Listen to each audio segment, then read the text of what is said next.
babomi 20 personnes bato bakomona normal à force ya bato kokufa mingi bato bakomona normal tina niveau que bato baoti kokufa batie même pas drapeau en berne ya kolakisa que notre partager ma parce que bato bakomi na cœur moko ba état végétatif c'est-à-dire que ata moni mutu so akomi na état végétatif ata so tubi tonga ayoka soute il faut que toi arriver ya kozana ba commandant ou bazana même capacité ya perception baza capable de faire face na ba enjeux mondiaux et fort malheureusement c'est ça biso pas na biso to remarquer même un simple ambassadeur peut décider au Congo parce que ce qui est déjà général pour que ça $250 il y a solde et c'est une prière soldat à molongo pour que ça ta $100 et c'est une prière colonel azako bunda ko matana $100 à pamba azana ngote mais quand on voit les gens dilapider les fonds publics ils ont créé ils ont démotivé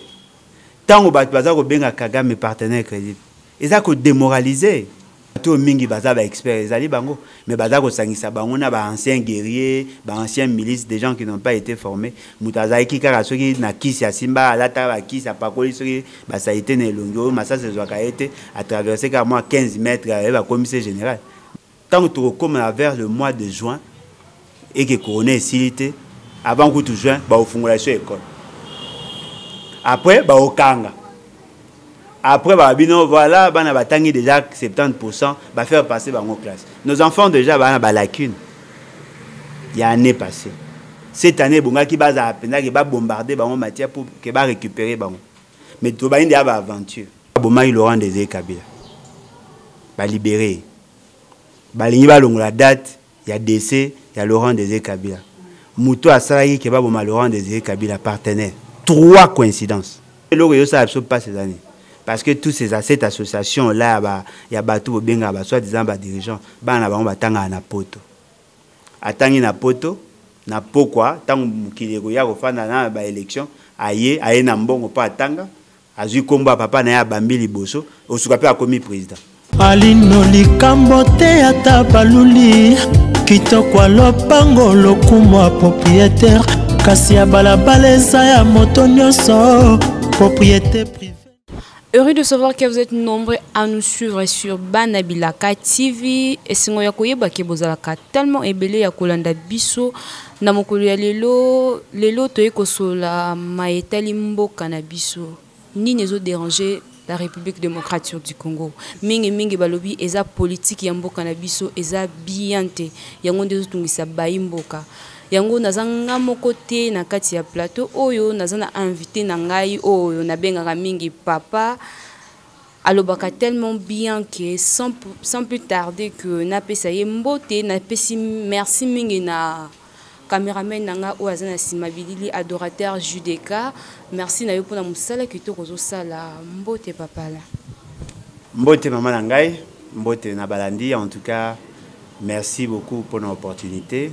Na présenté avec le meilleur na ba congolais nyonso bazali victime il y a intolérance il y a monsieur Félix Tshisekedi surtout ba combattant ba yaki na mboka na bango pe ba kangi bango pour na bango na présenté avec le meilleur et na profiter pe na occasion pour na conscientiser congolais il y a ko telema parce que to ko ndimate que ba ndeko na biso bazali banda ya Congo ba ye Kakapo bazali bateau bazako bunda pour l'intérêt du peuple ba commune à Congo ba kangi bango c'est quand même décevant.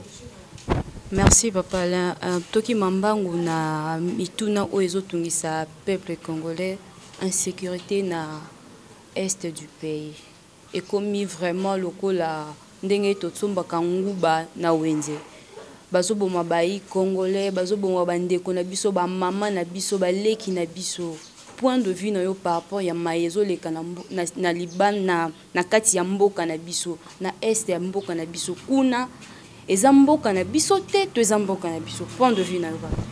En tout cas c'est la meilleure des questions où sengeli vraiment ba journaliste mingi ba posaka parce que le réseau ça passe c'est que bazako détourner biso de l'essentiel. C'est une question qui nous concerne tous et il faut que ba posaka ngo mingi pour que toi arrives effectivement à conscientiser la population congolaise de manière générale. Et là, quoi, les bosseux, c'est que la guerre dans la partie est, il y a Congo, ils allaient transversale. Il y a plusieurs dimensions qui entrent en ligne de compte. Il y a plusieurs intervenants. Il y a la communauté internationale, naïvement, au Toro multinationale. Il y a certains pays où Bazali va tirer des ficelles. Il y a nos voisins. Il y a les mercenaires au Barikutaka. Il y a le faible d'esprit au niveau interne.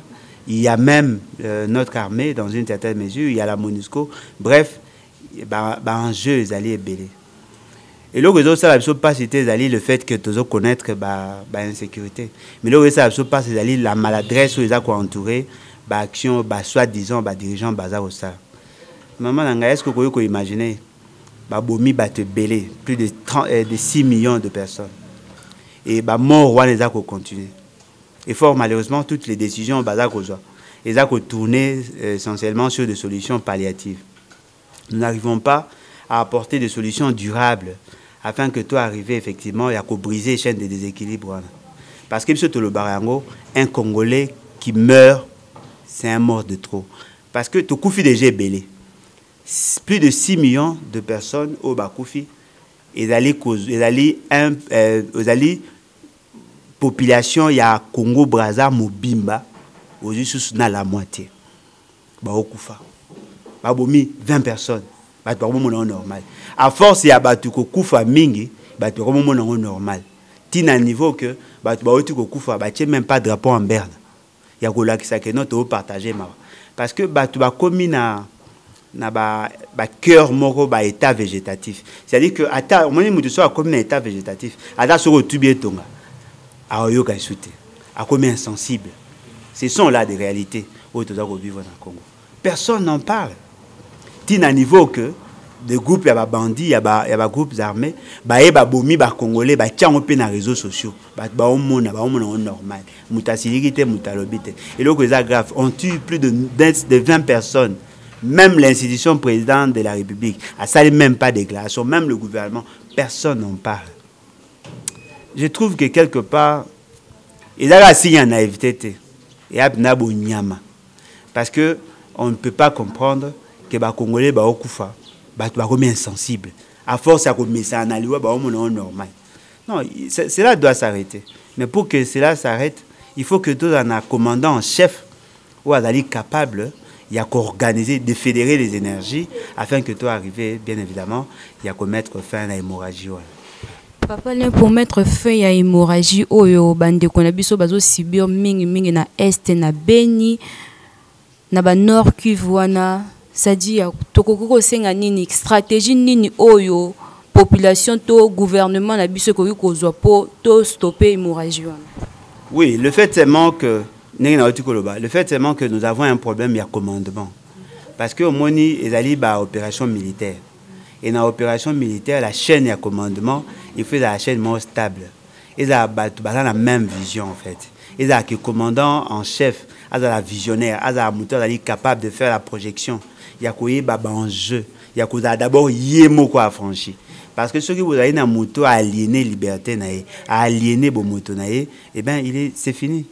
Nous avons le malheur d'avoir des présidents ou des Bakondi. Il y a beaucoup de faibles devant Kagame.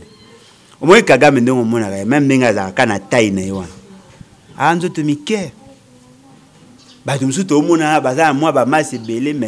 Et le réseau Kagame apparaît plus fort que Batumsu Toomona. Qu'est-ce qui rend plus fort? Non, mais la qualité à cerveau, maman. Il faut que toi arrives.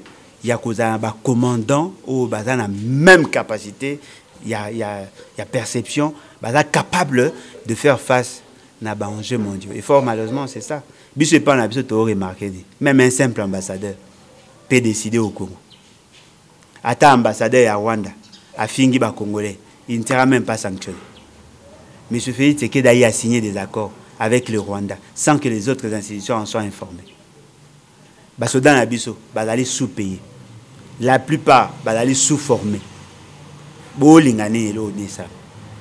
Parce que ce qui est déjà général, pour que ça $250, il y a solde, et c'est une prière.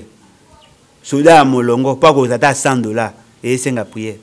colonel azako bundako matana 100 dollars à pamba azana ngote. Mais quand on voit les gens dilapider les fonds publics, ils ont créé ils ont démotivé. Tant que bazako benga Kagame partenaire crédible, ils ont démoralisé. Ils ont démobilisé. Il faut que toi arrives d'abord que tu un commandant en chef ou azali capable de faire face. Et en ces moments-là, on va mobiliser l'armée, on va mobiliser la population. Et là, il y a des Congolais naïfs. Parce que déjà, sur une situation à Est, même les notables font partie à la complice. Les notables, ils vivent dans l'opulence. Ils entretenir la guerre justement parce qu'ils vont profiter de la guerre. La guerre, ils vont permettre d'exploiter les ressources. La guerre, ils vont permettre de un service à Rwanda. Ils vont faire un sac à Bambo. Si vous avez une partie est union sur un aucun na Bukavu consort ba na ba banque na banda ko ana mbongo ebele vente ni ateka ba minéré le quoi dans le marché à minéré ba osa stratégie au moins ba pesi bango minduki pour que ba sécuriser minéré ne bobengi ba groupes armés. La situation est grave mais ce n'est pas une fatalité. Il y a possibilité de résoudre le problème. Dans un exemple, nous avons des gens qui ont été formés dans l'armée. Bateau armée congolaise et finança formation à Bango. Le gouvernement, en fait. Pas le gouvernement où il y a Kanyaka, le gouvernement qui se sont succédés. Dans la période à Mobutu, nous avons des commandos. Est-ce que Bateau a mis posé la question comment corps ya Biarimane, comment en Congo? Il y a eu des commandos. Keiti, qui ont récupéré corps ya Biarimane à Katia Rwanda. C'est possible que les commandos, surtout les soldats, surtout les formés, surtout les ex-phase, tout mobiliser Bango. Bazali, ata on a armé à Kanyaka, armé à Yao ya lelo. Bazali, bateau mingi baza ba expert Bazali Bango, mais baza ko sangisa bango na ba anciens guerriers, ba anciens milices, des gens qui n'ont pas été formés. Mutazai ki kaka soki na kisi ya Simba alata ba kisi ya pakoli soki ba ça été ne longo, massa se zoaka été à traverser carrément 15 mètres ba commissaire général. Mais il y a des gens qui ont été formés. Oyo ba kota ba académie militaire ba ça ba école de guerre ba yebi baza formé basé belé on peut les mobiliser ba msusu ba kota on a diaspora to récupérer bango mingi pe baza na ba Brazza to récupérer na ba Angola to récupérer bango to pesi bango état d'esprit ya sika to yebisi bango ba former ba jeune na bango ba jeune frère na bango ba former bango nga zo le bango nga so ika mais c'est fait c'est que la longwe et kinga ba comme singa président je vais recruter tous ces gens là une année c'est belé je fais la guerre contre le Rwanda. Nous postuler pour ba nomenga so comme président. Bon comme président il faut na poser une élection. Oui zo ya. Élection ko yao bazolinga se ni na ku consonner na maboka bato. Ba onomé bato. Nga za mposa za nomé te nga mposa za bokonza peuple. Merci Papa Alain. Une question de Konabiso Azad depuis l'Afrique d'ici dans l'Andarapé Biso. Alobi d'économie opposer les biso questions parce que tout le monde dans le pays mususu malgré maladie malgré nyonso mais ba privé bana éducation té. Comment fait-il président de la République nanu a fongoli ba école té mais atiki ba bar atiki ba église atiki circulation besoin étouffer na kati ya ba bus comme d'habitude. Mais alobi malade des malades yango ezo bomaka ka ba élève bon nga mais ça nga moi na supportera ne bo benga ba président ngo botanga mais eloko eza vrai ezali que le grand pouvoir implique des grandes responsabilités pour que Mouta à l'aise d'ailleurs moi monsieur Félix c'est que dans le bar on se sentir à l'aise le jour où la situation est calme à se sentir en tant que président de haut eza lelo eza mamusu. Les choix contradictoires, les décisions irréfléchies, le mimétisme, Madame, dans une salle de classe, en principe, il faut avoir dans 45 élèves. Il vous souviendra que tout ça, c'est qui TENAFEP, tout ça, c'est qui examen d'État. C'est possible. Et d'ailleurs, toutes les provinces n'ont pas la même réalité. Combien de provinces où bazali infectés na corona ngoya bango? Tout quel on a passé? Le taux de contamination est de combien? On a enregistré combien de malades? Il y a eu combien de décès? Quels sont les mécanismes mis en place pour contenir la maladie? Est-ce que tous ceux qui ont été guéris ont été pris en charge par l'équipe à riposte? Est-ce que cette maladie est dans la même ampleur qu'à l'extérieur? Parce que ceux qui vous dit que le gouvernement était plus responsable, il y a un gros monnaie que tout la contamination d'acquis faible, c'est faux. Parce que bisognon sotoyebi, ba aventure monsieur nani, comment les assurances, nani docteur au ministre à santé au nani, eteni longondo, ou à salaki, tout le monde n'est pas géré avec complaisance le fond, tout le monde n'est pas géré le personnel, ou que bazar qui est impayé, tout le monde n'est pas géré qui est équipement. Les gens n'ont pas été guéris grâce à l'équipe à riposte, non. Il a dit que la maladie n'avait pas l'ampleur que au bazar au Pessah. Et devant cette réalité, nous considérons que bazar kolinga ba sala que maladie on a pas Pessah ampleur aux Ayamote. Bakangi ba école même dans des provinces où ils ont infecté. Sur les 26 provinces, combien de provinces ont-elles été infectées? Na Zongo par exemple, aujourd'hui na Lukaya, aujourd'hui na Kuangu, na Kwilu, aujourd'hui na Bwende, même na Bajera, aujourd'hui na Baisiro, na Bawacha. Il n'y a pas de cas de maladie. Mais pourquoi avoir fermé toutes les écoles? Ceux qui bazaki na posa ko sunga peuple congolais. Ceux bazaki na posa ko sunga éducation. Et bon ngabati ka ba province non infectée batanga na bango. Ba sacrifier ta bana biso po ya bango ba na poto. Biso ba to na kinsa ba sacrifier ta biso batika parti na batanga. Ceux qui ke magamba ko na ngo ko sila 15 jours ba na biso ba récupérer bango facilement. Parce que ceux qui coronaient ko silaté. Ce qui veut dire que nous sommes condamnés à vivre avec. Alors, devons-nous continuer à fermer les écoles pour autant? Pour ceux qui connaissent ça 15 ans. C'est probable de faire ça à 15 ans. Pour toi, la maladie, ça va 50 ans, tout ça, ceux qui connaissent ça 15 ans, ça dit qu'on aura 15 ans à la fermeture de l'école. Et puis, là, il y a aberration. Tant que tu recommences vers le mois de juin, et que Corona est silité, avant que tu juin, au fond de l'école. Après, au Kanga. Après, voilà, on a déjà 70%, va faire passer dans nos classes. Nos enfants, déjà, ont des lacunes. Il y a une année passée. Cette année, qui va bombarder les matières pour récupérer. Mais tout le monde a une aventure. Il y a une école. Au moins, il y a pas ces années. Parce que toutes cette association-là, il y a tout le monde, soit-disant dirigeants, il y a un poto. Attendre un poto. Na pourquoi tant qu'il y a refanda na élection aye na mbongo pa tanga azui komba papa na ya bambili boso osuka pe akomi président na ba ko batanga bien te ba na chance ka pour papa na ya zara na kombo aya akomi gouverneur. C'est pas comme ça. Il faut que nos enfants basent la même chance que tous les autres enfants, parce que tout le bango la meilleure manière de se sécuriser c'est sécuriser l'autre.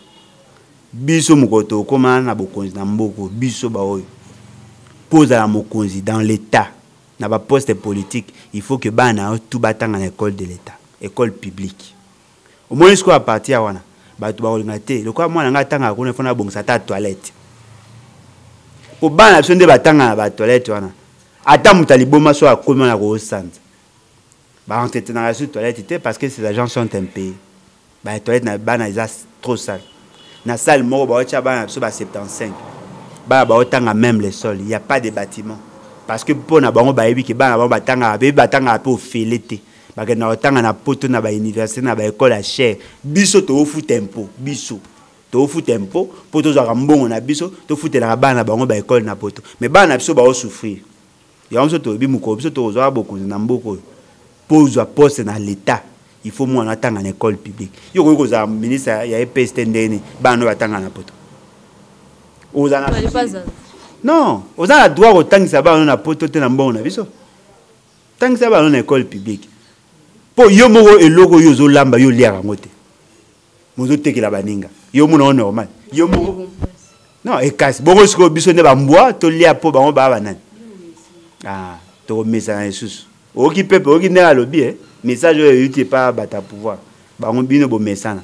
Bo mesana na ba buzoba na bango ba osa mabe. Baozo a éducation bana biso ba obebisa bazu bana bango bakei biso to zora sko mbongo to futaka impo po bango bazora ba futela bana bango ba mbongo na ba école po biso to mesana Les choses doivent changer. Moi, je suis en message, il y a ce qu'on appelle la transmission générationnelle de la pauvreté. Nous devons arriver à briser la chaîne. Nous ne pouvons pas accepter que nos enfants battent à Amabé. Parce qu'un homme mal formé a pire qu'un homme ignorant. Vaut mieux à la ignorant que à la mal formé. Parce qu'un ignorant sait qu'il ne sait rien. Mais mouton mal formé a aucun sakayebi malheur qu'en réalité a évité. Nzamba sunga un jour, bano bo sacrifier ba comme ba médecin. Ba soit disant ba konzango ya bino bana ba ngope ba bela. Non, na osambela te ya prière na ngai mama bona sambela. Papa sambela. Siko mwana bana bango ba beli. Bana ba metia ba o ya biso bango ba o sacrifier ba comme ba médecin. Na mona siko attitude na ye, mwana ye likola messa ya opération, mwana azaki mal formé, a olinga passer les boum. Toute ta réaction d'abord. Non, il faut sécuriser les enfants de tout le monde. Parce que ceux qui sont en sécurité et qui sont en insécurité, ils vont insécuriser moi. Est-ce que vous pouvez vous imaginer, on peut former de mauvais maçons, botonginda ou immeuble quoi? Beaucoup former des mauvais médecins, beaucoup dans opération, mutubaza na problème à l'une, ba passer la salle appendicite. Mutumsa ko na problème ba kati ba misisa na kati kuna bosa na tika kene. Parce qu'il y a évité qu'il faut autant. Au kata pesa misisa makile belé bimi mutakufi. Parce que mutazaki mal formé. Ngamoro na oloba na obona victime ya malformation à bateau. Ma fille est née à Koufa parce qu'il y a un médecin qui était incompétent. Est-ce que vous pouvez vous imaginer Kanana Ngaza? Oh non, Alain Bozo na en non, na rozana en tenden. Na sa blague na éducation te. Parce que ngamo na victime. Moi nanga a 11 ans à Koufa parce qu'il y avait un mauvais médecin. Mais tant de batba ça na éducation. Après le lobby, moko ya bateau ba criminel ba formé autour ba kamikaze ba diplômé kamikaze ba formé a commis médecin au beli yo mo to beli o piquer la crise qualité ka médecin beli sur kufi. Il faut que tout ça effort que l'éducation a bonne éducation en qualité. Dans nos provinces, il y a des enfants qui ne savent même pas qu'il y a l'ordinateur existe. Aibi même pas qu'il y a un téléphone, iPad, aibi iPhone, aibi. Bilo rien surtout aibi en côté. À 6 classes aiko linazio un exemple. Aiko na kimongo. Aiko yekola lingala tanga comme na Kinshasa na université. Si vous me imaginez, lingala na yebite. Alors réfléchir na kimongo, a même en France na lingala. Et tant que comme en français, trop tard, coup et Cécile.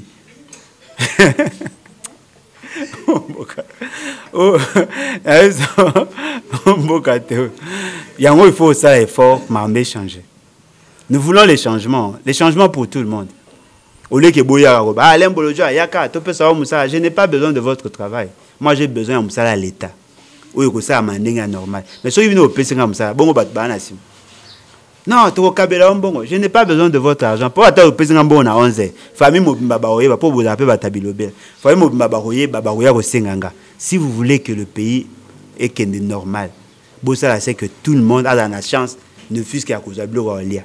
Si boyi bané boyi bana. Problème est mais au moins problème est ali mais et vous a moins atténué parce que batumsu bana possibilité à colia. Vous ne faites rien pour nos enfants. Comment peut-on avoir 300 000 enseignants non payés? 50%. Il y a des enseignants qui sont non payés. Comment? Et pourtant, l'a dit nouvelle, enseignant est si carabando foot. Yeka ba promesse. D'ab distributeur automatique des promesses. On va promettre à Monsieur, vous avez fait 2 ans. Na gouvernement a bino 2 ans. Bolo bara mais ako 5 AP comme appelle ako kaka. Non, c'est pas sérieux. Nous voulons que les choses changent. Moi, je ne compte pas sur ces fameux dirigeants-là. Moi, je compte plus sur la population. Parce que quand la population a comme la situation, elle va s'empirer. Il ne faut pas télémettre. Non, mon peuple a bouillé au silica, le peuple congolais. Éducation est comme bâclé, madame. Bana baoleka. Balong ici, après, il n'y aura rien. Il y a même des conseillers, des conseillers, et vous imaginez partir quoi il déplace à banque qui soit battu ba militant à qui recruter ba mercenaires na ba PPRD ba FCC cash parce qu'il y a un problème, un déficit, il y a pas cadre. C'est ça la réalité du Congo. Un jour il y aura un temps où tout ba na ko sala ba importation, même il y a main d'œuvre, il y a cantonnage. Hein, il faut que les choses changent. Vraiment. Une dernière question. Comme na souka émission na biso. Et ça na député Moko Boye a télémi à lobby que Monsieur le Président, il faut alongola certaines dates où ils ont la férié dans la République démocratique du Congo. Parce que le 16 janvier. Ah, madame, le 16. Ah, oui, la date. Oh, Moussa Kouf. Ouais, Moussa Kouf. Ah. Ah, oui, parce que ceux qui battent Emmanuel Kabouya. Honorable, non. En quoi il est honorable? Le baga Aza député. Il y a parti nini. Député à Nani. Aza Aouti Wapiye Mouton. Ah bon? Ezande boy. Mouto Aboma Laurent Désiré Kabila. Ba libéré. Ba lingiba longola date. Il y a décès. Il y a Laurent Désiré Kabila. Mouto a salarié qui va Boma Laurent Désiré Kabila partenaire. 3 coïncidences. Est-ce que Boyoki Mamna Oloba Mouto a Bomari Laurent Désiré Kabila va libérer. Mouto a formata qui lui voit Laurent Désiré Kabila va commissaire partenaire crédible. Et puis date va Bomari Laurent Désiré Kabila va longola. 3. Quelle coïncidence. Comprendre pourquoi famille Tshisekedi va rapproche na Rwanda. Je n'ai plus de réponse. Alobi Maïzo de Kanamboka ya République démocratique du Congo eza vraiment bien té pour naïe amoni il faut babande la RDC. Babande la RDC parce que babande la kosa la RDC pour tous ba dirigeants malamu pour mboka na biso ekende malamu. Merci na yo mutozaki na sima ya caméra adorateur Judeka. Merci na yo Cordon d'Acosta. Merci na équipe Mobimba ya Banabilaka TV, merci Nayo Adeika depuis l'Afrique du Sud, merci Nayo P. Hermione Odou Femme depuis l'Afrique du Sud, merci la petite parce que tu es toujours là pour me donner des conseils, moi ta grande sœur, merci Nayo P. Papa que j'appelle beaucoup mon papa, je t'aime beaucoup papa et Tokutani pour na numéro OSIPA sans oublier joyeux anniversaire d'avance à toi Suzy Ballon d'Or. Bye. Alino likambo te ata baluli kitoko lopango lokumo propriétaire kasi ya balabala eza ya moto nyonso propriété